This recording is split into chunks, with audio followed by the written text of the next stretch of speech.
दोस्तों आज हम यहाँ पे आरटीई 2009 के बारे में कुछ ऐसा इंपॉर्टेंट कॉन्सेप्ट लेकर आए हो ना। आप किसी भी परीक्षा में चले जाएं, आरटीई 2009 से अगर क्वेश्चन बनता है गाइस तो यहीं से बनेगा। बस आपसे एक रिक्वेस्ट करूंगा, 10 मिनट का टाइम निकालकर इस वीडियो को देख लेना, पूरा देखना, एक भी लम्हा मिस मत करना, क्योंकि उसी लम्हे से एक प्रश्न बन सकता है। और गाइस पूरा पूरा आपके यहाँ पे 2 या 3 नंबर का सवाल है, तो ये वीडियो को आप पूरा देखिएगा। गाइस आपने आरटीए के बारे में बहुत पढ़ा होगा। आरटीए का फुल फॉर्म भी आपको पता है, राइट टू एजुकेशन। गाइस पर मैं आपसे पूछूं कि आरटीए का ऑफिशियल नाम क्या है। गाइस किस धारा के अंतर्गत आप बच्चों को दंड नहीं दे सकते, किस धारा के अंतर्गत शिक्षक को पनिशमेंट मिल सकती है, भाई किस धारा के अंतर्गत यहाँ पर गाइस बच्चों को निःशुल्क और अनिवार्य पढ़ाना अनिवार्य है। तो गाइस ये सारे प्रश्नों के जवाब आपको मिलने वाले हैं इस वीडियो के अंदर, तो आप वीडियो को पूरा देखिए। और गाइस रात 9 बजे आप हमसे जुड़ सकते हैं लाइव क्लास से, जहां मैं आपकी तैयारी बेहतर तरीके से करा रहा हूं, फ्री ऑफ कॉस्ट। और लाखों लोगों ने एग्जाम क्लियर किया है, आप भी करोगे। तो चलिए गाइस स्टार्ट करते हैं आज का शिक्षा का अधिकार अधिनियम 2009। गाइस इसे आप लोग क्या है, इसे जानते हैं आप right to education. Right to education act 2019 के नाम पे जानते हैं। गाइस क्या आवश्यकता हो गई थी इसे मूल अधिकार बनाने की, पहले आपको बताता हूं। गाइस क्या था, शिक्षा का को ध्यान में रखते हुए पहले राज्य के नीति निदेशक तत्व अनुच्छेद 45 में 14 वर्ष तक की आयु के बच्चों के लिए निःशुल्क और अनिवार्य शिक्षा का प्रावधान किया गया था। पर गाइस नीति निदेशक तत्व इस तरह होते थे, अगर इसका कोई पालन नहीं करता है तो न्यायालय में आप इसके के ऊपर केस नहीं कर सकते, आप इसमें न्याय नहीं मांग सकते। तो गाइस यहाँ पे क्या हुआ था, नीति निदेशक तत्व अनुच्छेद 45 के तहत जब अधिकार अधिनियम बना दिए गए थे तो किसी ने इसका पालन नहीं किया, बहुत कम लोगों ने पालन किया। इन चीजों को देखते हुए 1 दिसंबर 2002 को 14 वर्ष तक के लिए निःशुल्क और अनिवार्य शिक्षा अधिकार अधिनियम का एक मूल अधिकार बनाना एवं बच्चों को शिक्षा के अवसर प्रदान करने हेतु माता पिता और अभिभावक का एक मूल कर्तव्य बनाया जाएगा। गाइस इसके लिए एक संविधान में संशोधन किया गया, जिसे आप 86वां संविधान संशोधन के नाम से जानते हैं। अधिनियम 2000 पारित किया गया। यह संशोधन के तहत एक नया अनुच्छेद अनुच्छेद 21A जोड़ा गया। क्या जोड़ा गया गाइस, अनुच्छेद 21A जोड़ा गया।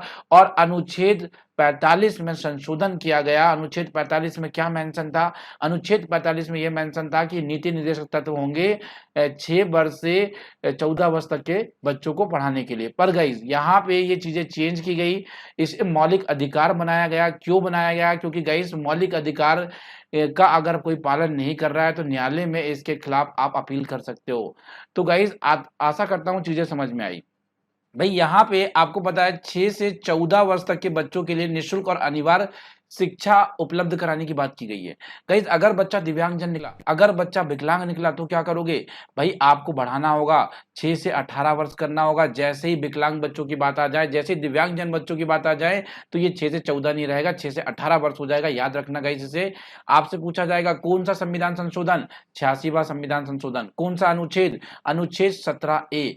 आगे पूछा जाएगा कौन सा अनुच्छेद में संशोधन किया गया था, तो भाई 45वां अनुच्छेद में संशोधन किया गया था। गाइस ये सारे क्वेश्चन याद रखना, यहीं से क्वेश्चन बनेगा और वीडियो को पूरा देखना। गाइस गाइस पहला क्वेश्चन आपकी स्क्रीन में, बहुत चीजें बताऊंगा आपको, मैं बता रहा हूं और एक एक चीजों का यार कॉन्सेप्ट क्लियर करता हुआ जाऊंगा। तो गाइस यहाँ देख रहे हैं आप लोग, right to education RTE act 2009 कब लागू किया गया था, तो गाइस अगर आप बात करें 1 अप्रैल 2010 को ये पूरे भारत में लागू किया गया था गाइस। और जम्मू कश्मीर में ये लागू नहीं किया गया था, जैसा कि आप लोग जानते हैं। गाइस यहाँ एक क्वेश्चन बनता है कि पूरे विश्व में अगर भारत देश की आप बात कर रहे हैं ना, तो भारत देश जो है 135वां ऐसा देश है, भारत 135 नंबर का ऐसा देश है गाइस जिसने इसे मौलिक अधिकार बनाया है। इससे पहले 34 ऐसे देश हो चुके हैं, 134 ऐसे देश हो चुके हैं जिन्होंने शिक्षा को मौलिक अधिकार बनाया था 6 से 14 वर्ष के लिए। गाइस उसमें जो पहला देश था वो प्रासा था। आपने नाम सुनने में बहुत ऑड लग रहा होगा आपको, पर गाइस ये सही है। प्रासा जो था ये पूरे विश्व का पहला देश था जिन्होंने 6 से 14 वर्ष के बच्चों के लिए अनिवार्य और निःशुल्क शिक्षा अधिकार अधिनियम को एक मौलिक अधिकार में परिवर्तित किया था। और आपसे पूछा जाए भारत कौन सा देश है, तो आप कहेंगे 135 नंबर का भारत देश है। गाइस आगे चलूंगा। अगला क्या कहता है, निःशुल्क और अनिवार्य शिक्षा को मूल अधिकार के रूप में किस अनुच्छेद में जोड़ा गया था? आप बताएं, जल्दी सोचें, किस अनुच्छेद में जोड़ा गया था गाइस? यहाँ जवाब क्या होगा? जवाब होगा अनुच्छेद 21A। जवाब क्या होगा? अनुच्छेद 21A। याद रखना गाइस। अगला क्वेश्चन, शिक्षा के अधिकार अधिनियम के तहत प्राथमिक कक्षाओं में छात्र एवं शिक्षक का अनुपात कितना होना चाहिए? गाइस देखिए, यहाँ प्राथमिक कक्षा की बात कर रहा है। प्राथमिक कक्षा मतलब 1 to 5th क्लास की बात हो रही है। यहाँ पे अगर आप देखेंगे 30 बच्चों में एक शिक्षक चाहिए हमें। कितने बच्चों में चाहिए? 30 बच्चों में एक शिक्षक की आवश्यकता होगी भाई। यहाँ पे कहाँ पे? प्राथमिक स्तर में। गाइस अलग अलग स्तरों के लिए अलग अलग तरह की बात की जाएगी, आप थोड़ा धैर्य बनाकर वीडियो को सुने। अगला प्रश्न गाइस क्या कहता है? अगला प्रश्न कहता है, आरटीए के तहत शिक्षक के लिए एक सप्ताह में न्यूनतम कितने घंटे कार्य होते हैं? तो गाइज आपको बता दूं 45 घंटे होते हैं। कितने घंटे होते हैं? 45 घंटे होते हैं। आरटी 2009 के तहत प्राथमिक स्तर पर न्यूनतम शैक्षणिक घंटे मतलब जो पढ़ाने के घंटे हैं प्राथमिक स्तर में, वो कितने होंगे गाइज? वो होंगे आपके 200 दिन में 800 घंटे होंगे। गाइज यहाँ ये बात नहीं कर रही कि पेपर चेक करेगा टीचर वो घंटे कहाँ का, यहाँ ये सारी बातें नहीं है। यहाँ केवल शैक्षणिक घंटे की बात हुई है, कितने घंटे टीचर टीच करेगा उसकी बात हुई है। याद रखना आप लोग, आप ये मत सोचना 365 दिन में बाकी के घंटे कहाँ जाएंगे, यहाँ पढ़ाने की बात हो रही है। अगला प्रश्न, अगला क्वेश्चन क्या कहता है, निःशुल्क और अनिवार्य शिक्षा आरटीई अधिकार में किस आयु वर्ग के बच्चों को रखा गया था? भाई यहाँ पे गलत लिखा है, मैं आपको बता रहा हूँ 6 से 14 वर्ष के बच्चों को रखा गया था। किसे रखा गया था गाइज? 6 से 14 वर्ष के बच्चों को रखा गया था। और यही बात अगर आप दिव्यांगजन की करेंगे ना तो 6 से 18 कर लेना। ये 2019 सीटेट में पूछा गया था गाइज, जब किसी को पता नहीं था। इस क्वेश्चन को गलत घोषित करने की कोशिश की गई कि भाई गलत कह दिया है, 6 से 14 वर्ष होना चाहिए, पर वहां पे एक शब्द आप नहीं देख पाए, दिव्यांगजन।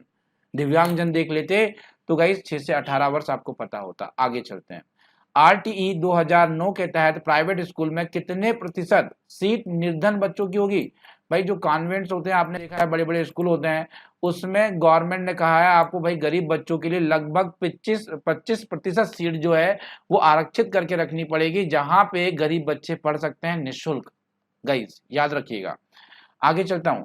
आरटीई को लोकसभा में कब पारित किया गया था? गाइस आपको तो पता है 1 अप्रैल 2010 को पूरे देश में लागू कर दिया गया था, केवल जम्मू कश्मीर को छोड़ के, और राजस्थान में लागू नहीं हो पाया था कुछ परिस्थितियों के कारण, वो बातें करेंगे हम लोग। 2011 में राजस्थान में लागू हुआ था, 1 मार्च 2011 में राजस्थान में ये लागू हुआ था। गाइस याद रखिएगा ये चीजें।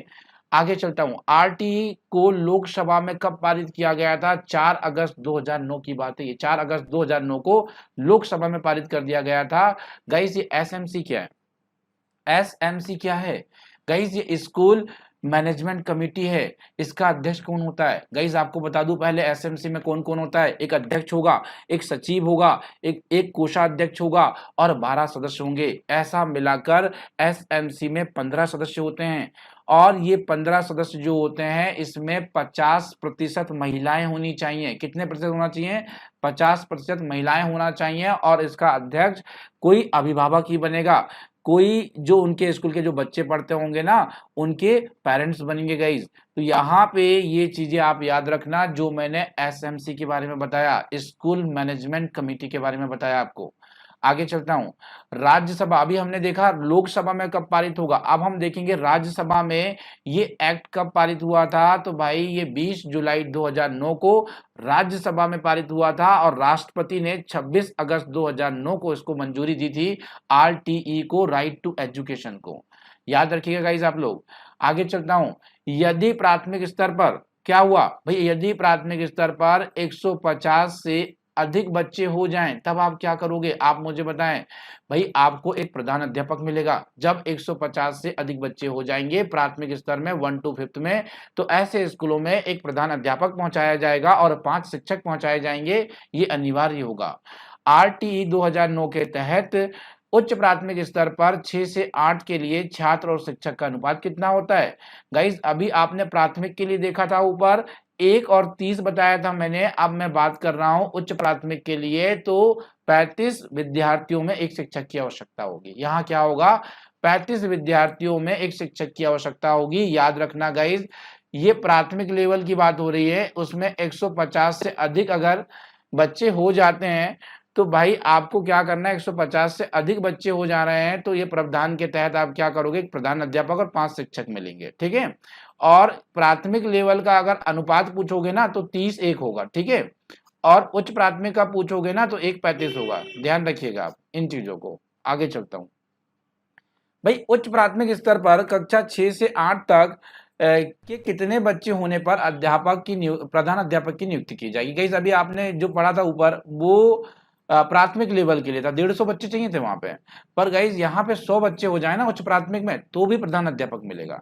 और प्राथमिक स्तर में 150 होना चाहिए, उच्च प्राथमिक में 100 होना चाहिए। चीजें समझ में आई ना। उच्च प्राथमिक मतलब यहाँ बात कर रहा है, अगर गाइस चीजें क्लियर कर देता हूँ, 6 to 8 की क्लास जो है, अगर इसमें आपके पास स्कूल में 100 विद्यार्थी है तो वहां पे एक प्रधान अध्यापक की नियुक्ति की जाएगी। अदरवाइज प्रधान अध्यापक नहीं होगा, शिक्षक ही उस स्कूल को संभालेंगे, ठीक है।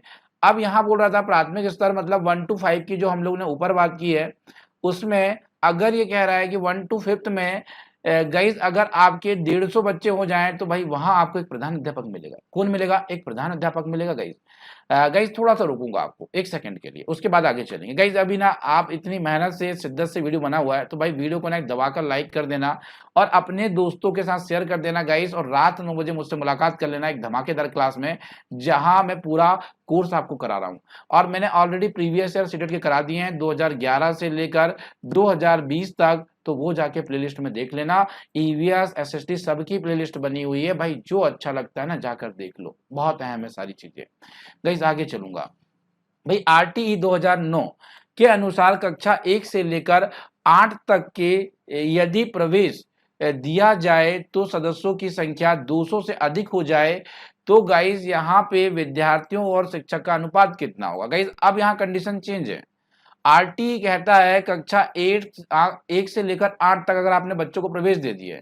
अब मैं तो यहाँ 150 की और मैं यहाँ पे 100 की बात कर रहा था। अब भाई बच्चे यहाँ पे बढ़ गए हैं। बच्चे कैसे हो गए हैं?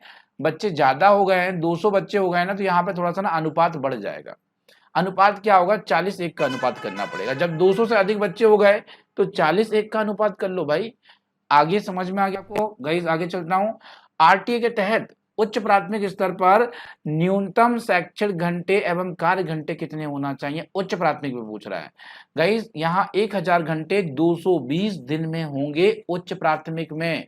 आगे जो पढ़ाया था पीछे जो पढ़ाया था वो प्राथमिक का था। गाइस यदि प्राथमिक स्तर पर विद्यालय के कुल 240 बच्चे हैं तो उसके लिए अध्यापक क्या होंगे? 6 अध्यापक की नियुक्ति करना पड़ेगा अगर 240 बच्चे हैं गाइस, तो ये आप निकाल सकते हैं। आगे चलूंगा गाइस। आरटीई 2009 के तहत प्राथमिक स्तर पर एक अध्यापक को प्रतिदिन कितने घंटे पढ़ाना होगा? तो गाइस यहाँ पे प्रतिदिन 4 घंटे पढ़ाना होगा। आरटीई कि किस धारा में यह बताया गया है कि बच्चों को शारीरिक दंड और प्रताड़ना नहीं देना है? भाई कौन सी धारा है? आपको पता है कितनी धारा, कितने अध्याय, कितनी अनुसूची है इसमें? ये चीजें मैं आपको बताऊंगा अभी आगे। गाइज यहाँ पे देखना, यहाँ धारा है आपकी, धारा नंबर 17 पढ़ेंगे ना आप, तो वहां पे एक प्रावधान दिया गया है कि भाई आप किसी बच्चे को प्रताड़ित नहीं कर सकते हैं, आप किसी बच्चे को शारीरिक दंड नहीं दे सकते हैं, आदि चीजों का यहाँ पे जिक्र किया गया है। आगे चलूंगा इस, तो यहाँ पे एक बड़ा क्वेश्चन बनता है, आरटीई का ऑफिशियल नेम क्या है? आप लोग तो केवल राइट टू एजुकेशन जानते हैं भाई, आरटी का ऑफिशियल नेम भी तो है ना। ऑफिशियल नेम क्या है? निःशुल्क और अनिवार्य शिक्षा बाल शिक्षा अधिकार अधिनियम हिंदी में कहोगे तो, और इंग्लिश में कहोगे तो the right of children to free and compulsory education act 2009। Guys इसका स्क्रीनशॉट ले लो, क्योंकि गाइज ये जो है ना ये एक्चुअली आप देखेंगे तो ये बार बार पूछा जाएगा और याद नहीं रहता कई बार आपको, तो ये एग्जैक्ट याद होना चाहिए। आरटी एक्ट 2009 के अनुसार कितने वर्ष के अंदर प्रत्येक बसावट में पास में स्कूल होगा? गाइस बसावट क्या होता है? मान लो आपने देखा ना यहाँ पे कुछ गांव जैसे कि 50 घर बन गए हैं, उसे बसावट कहते हैं। बसावट में 3 वर्ष में, एक नई नई जो बसावट बन रही है ना उसमें 3-3 वर्ष में स्कूल खोले जाएंगे, यहाँ पे ये बात कही गई थी। आगे चलता हूँ। कक्षा 1 से लेकर 5 तक के विद्यार्थियों के लिए विद्यालय की दूरी कितनी होना चाहिए? भाई प्राथमिक स्तर की बात कर रहा है, यहाँ सुनना, कई बार ना आपको घुमा देगा, यहाँ क्या लिख देगा, यहाँ ना प्राथमिक स्तर लिख देगा, ठीक है गाइस। प्राथमिक स्तर लिख देगा तो आप कंफ्यूज मत होना। प्राथमिक स्तर में क्या होता है, कक्षा 1 से लेकर अगर 5 तक के जो बच्चे हैं तो भाई 1 किलोमीटर के दायरे में उनके लिए स्कूल उपलब्ध होने चाहिए। कक्षा 6 से 8 हेतु विद्यार्थियों को कितनी दूरी पर होना चाहिए? भाई इनकी कम से कम 3 किलोमीटर तक चल जाएगा। कक्षा 6 से 8 है तो 3 किलोमीटर तक चले जाएंगे, और कक्षा 1 से 5 है तो 1 किलोमीटर के अंतर्गत आपको विद्यालय नहीं है तो विद्यालय खोलना पड़ेगा। आगे चलते हैं, कक्षा 9।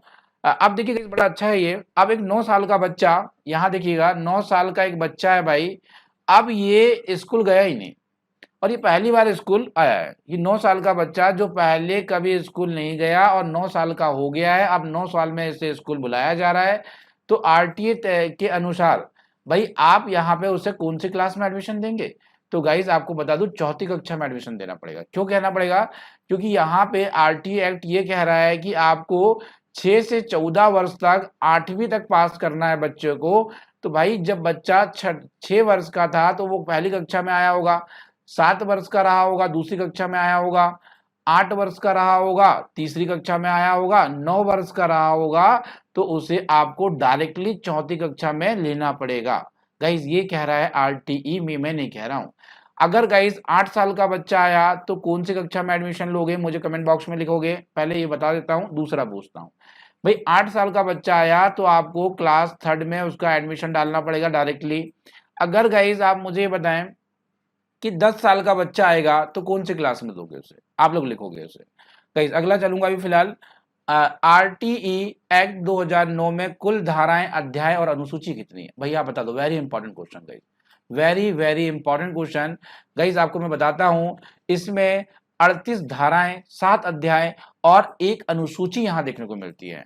अब किस अध्याय में सबसे ज्यादा धारा है? चौथा अध्याय, जहां 12 से लेकर 28 मतलब 16 धाराएं आपको मिलेगी अध्याय नंबर 4 में। गाइज आगे चलता हूं, आरटी एक्ट 2009 के किस धारा के अंतर्गत विद्यालय प्रबंधन समिति स्कूल मैनेजमेंट कमेटी का प्रावधान है? गाइस जो मैंने समझाया था ना आपको अभी एससीएम के बारे में, एसएमसी के बारे में, तो एसएमसी किस धारा में है? धारा का नाम बताओ, सोचो जल्दी से, कौन सी धारा होगी? गाइस धारा नंबर 21। धारा नंबर 21 में ये प्रावधान दिए गए हैं, याद रखिएगा आप इसे।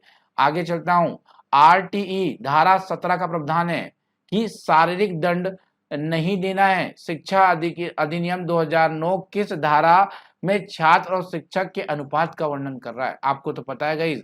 भाई किस में बात कर रहा है आप मुझे बता दो जल्दी से गाइस। तो आपका आंसर होगा धारा नंबर 25 में। ये बताता है कि भाई छात्रों और शिक्षक का क्या अनुपात होना चाहिए, जो हमने पढ़ा ना 30:1 आदि चीजें, वो सारी चीजें। आगे चलूंगा, छात्र एवं शिक्षक के अनुपात में क्या प्रावधान शामिल है? तो गाइज यहाँ पे आपका जवाब होगा नहीं, यहाँ पे जवाब होगा नहीं भाई। गाइज यहाँ चलते हैं, आरटी अधिनियम 2009 के अनुसार विशेष आवश्यकता वाले बच्चे को की शिक्षा व्यवस्था के अंतर्गत पढ़ाना है। तो गाइज जो विशेष आवश्यकता वाले बच्चे हैं ना, उन्हें समावेशी शिक्षा के अंतर्गत पढ़ाना है। आप याद रखेंगे आरटी एक्ट में कौन सी धारा अध्यापकों के कर्तव्य से संबंधित है? तो गाइज आपको बता दूं, अगर आप देख पा रहे हैं यहाँ धारा नंबर 24, धारा नंबर गया होगा गाइस 24 होगा। आप लोग बता दूं आप लोगों को, 1 मिनट गाइस। चलिए यहाँ आते हैं हम अगले क्वेश्चन की तरफ। एक प्राथमिक विद्यालय कक्षा 1 से 5 तक कुल 62 विद्यार्थी हैं, तो आरटीई अधिनियम के तहत भाई अब उसमें कितने शिक्षक रखोगे आप? कितने शिक्षक उपलब्ध होने चाहिए? तो गाइस वहां कम से कम 3 शिक्षक लगेंगे आपको। आरटीई 2009 के तहत अध्यापकों के प्रशिक्षण के लिए मानकों को विकास को लागू करने के लिए अधिकार किसे होंगे? गाइस तो ये केंद्र सरकार को अधिकार दिए जाएंगे। शिक्षा का अधिकार की प्राकृतिक क्या होगी? संवैधानिक होगी। आरटीए के तहत किस कक्षा तक बालकों को रुकाया नहीं जाएगा, निष्कासित नहीं किया जाएगा, भगाया नहीं जाएगा? कक्षा 1 से लेकर 8 तक आप किसी बच्चों से फीस नहीं ले सकते, किसी बच्चों को स्कूल से निकाल नहीं सकते, किसी बच्चों को एडमिशन के लिए मना नहीं कर सकते। ये कहता है आरटीई 2009। आरटीई के किस धारा में बताया गया है कि शिक्षक प्राइवेट ट्यूशन नहीं पढ़ा सकता? भाई धारा 28 में बताया गया है कि एक शिक्षक गवर्नमेंट टीचर प्राइवेट ट्यूशन पढ़ाता है तो गाइस उसके ऊपर एक्शन ली जाएगी, उसकी जॉब आदि भी जा सकती है और आदि चीजें। आगे चलता हूं, शिक्षा का अधिकार अधिनियम एक्ट जो है 2009 इस पर ध्यान नहीं दिया गया है। तो गाइस इन्होंने 14 वर्ष के बाद बच्चों का क्या होगा इसके ऊपर इन्होंने ध्यान नहीं दिया है। भारत की अगर बात करें, भारत शिक्षा को बच्चों का मौलिक अधिकार पोषित करने वाला विश्व का कौन सा देश बन गया है? तो भाई आपको बताया था 135वां देश बन गया है। शिक्षा का अधिकार अधिनियम संपूर्ण देश में कब लागू किया गया था? आप बच्चे बच्चे जानते हैं 1 अप्रैल 2010 का दिन था जब इसे संपूर्ण भारत में लागू किया गया था, जम्मू कश्मीर को छोड़कर। निःशुल्क अनिवार्य शिक्षा अधिकार अधिनियम आरटीई 2009 के तहत 200 बालकों की शिक्षा की संख्याएं भाई कितनी होगी आपको ये बताना है गाइस। तो आपको दिख रहा है 5 होगी भाई। आगे चलता हूँ, निःशुल्क और अनिवार्य बाल शिक्षा अधिकार अधिनियम 2009 आरटीए का विस्तार किस राज्य में नहीं किया गया था? तो आपको पता है सभी को, जम्मू एंड कश्मीर में इसे लागू नहीं किया गया था गाइस। आरटीए निःशुल्क और अनिवार्य बाल अधिकार अधिनियम 2009 की किस धारा में राज्य सरकार के नियम बनाने की शक्ति देती है? तो वो धारा 38 की हम लोग बात करते हैं। गाइस एक प्राथमिक शिक्षक को शिक्षक की तैयारी करने के लिए कितने घंटे प्रति सप्ताह आरटी एक्ट 2009 के तहत दिए जाएंगे? तो 45 घंटे दिए जाएंगे भाई उन्हें। गाइस आगे चलते हैं। तो भारत सरकार था आपका वीडियो, और आशा करता हूं आप लोगों को भाई यहाँ पर बहुत हेल्पफुल हुआ होगा, बहुत अच्छा कुछ सीखने को मिला होगा गाइज।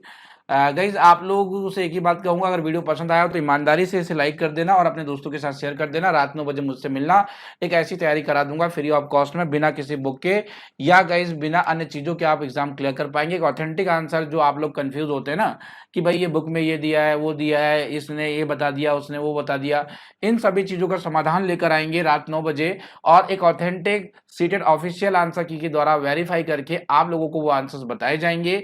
तो गाइज आशा करता हूं आप रात 9 बजे जरूर मुलाकात करेंगे, और आप में पूरा भरोसा है मुझे। इस वीडियो को आप दबाकर शेयर करने वाले हैं, दबाकर लाइक करने वाले हैं, अपने दोस्तों, अपने फैमिली मेंबर्स या अदर लोगों के साथ जिनको भी जरूरत है उन तक ये वीडियो पहुंचाने की आपकी जिम्मेदारी है।